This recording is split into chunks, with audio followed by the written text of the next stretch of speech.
what this guy just did was scary.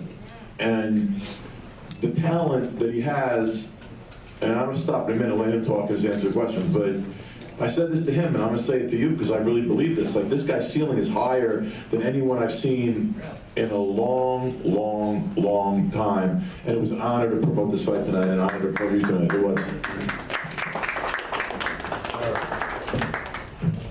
Question one. Were you expecting more of a fight than you got? Yeah, I did. You know, Chris Algieri, first off, I'd like to thank Chris Algieri for giving me this opportunity. There wasn't a lot of fighters out there trying to fight me, and he stepped up to the plate. And Chris Algieri, he's a tough fighter, and when you have him hurt, that's when he fights the best. So when I knocked him down, I expect him to get up and you know, come at me a little bit, but you know, he kept moving. I think he was still hurt, and I was able to finish him. Right here, Errol. Hey, congrats on the win. You look great. You know, like you said in the ring, you're next in line for Kell Brook. Most people, I think, believe he's the best welterweight in the world right now. But you know, after this performance, a lot of people are going to favor you. Do you want that fight next, and how do you see it going? Definitely, I'll take that fight next. I'm the #1 contender, so you know, I'm next up to fight Kell Brook, and that's what I'm looking for.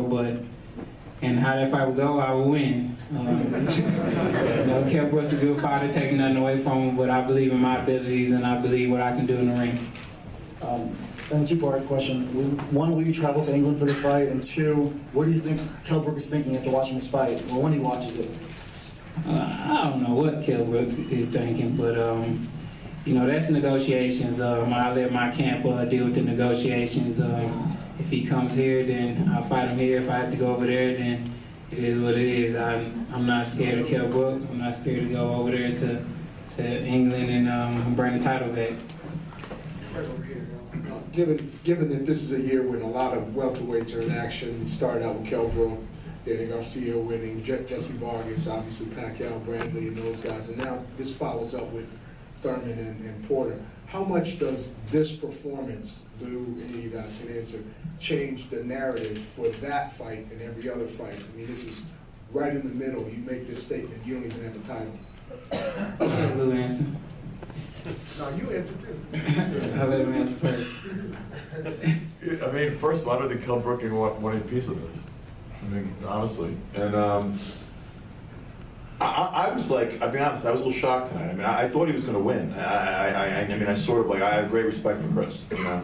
And I know Chris very well since a kid. I mean, you know, a kid, Chris has never gotten steamrolled. Like, no one's ever run through him like that, ever. You know, is there anyone in this room thinks that would be a prohibitive favorite over him? Anyone? Anyone? I don't think there's anyone. That's pretty amazing for you know. I remember when he came out of the Olympics and Al signed all these like Olympians, and like, I'll be honest, this is the truth. I called out. I said I don't think that much of like most of the Olympians, but this one kid is pretty awesome. And I thought that when he was an amateur, but the progression he's made as a pro. And the poise, and you know what too, like, here's another thing I love. The guy's humble. I mean, he's not like very like talkative, crazily like loquacious guy. He doesn't like waste words, you know. But you also just heard him say like the truth. He ain't afraid of anybody. No one you're gonna put in front of him that he's gonna think he can't beat. And after what you just saw, there's no one in the room. I know this. There's no one in this room who doesn't know enough about boxing that they know that this man is not live, this man has the potential to beat anyone in the world today. Anyone. And then he can answer the question. Still say that the Porter-Thurman fight or the Brook fights were to determine the best welterweight now that you did what you did? Nah, I mean, I think it's kind of like a tournament right now. I mean, you got the Keith Thurman and Sean Porter, and then after they fight, hopefully I'll fight Kell Brook, and hopefully maybe you know, the winner fights Danny Garcia, and then the winner out of me and Kell Brook will fight Danny Garcia, the winner out of Keith Thurman, Sean Porter. I see he has a round robin, and everybody's fighting for that top spot that Floyd left. That's a very intelligent answer, because you look at it like, whatever you think of Danny Garcia, I happen to be a big fan of Danny Garcia because for whatever like shortcomings he has, and like as vulnerable as he looks, he always finds a way to win. Always finds a way to win.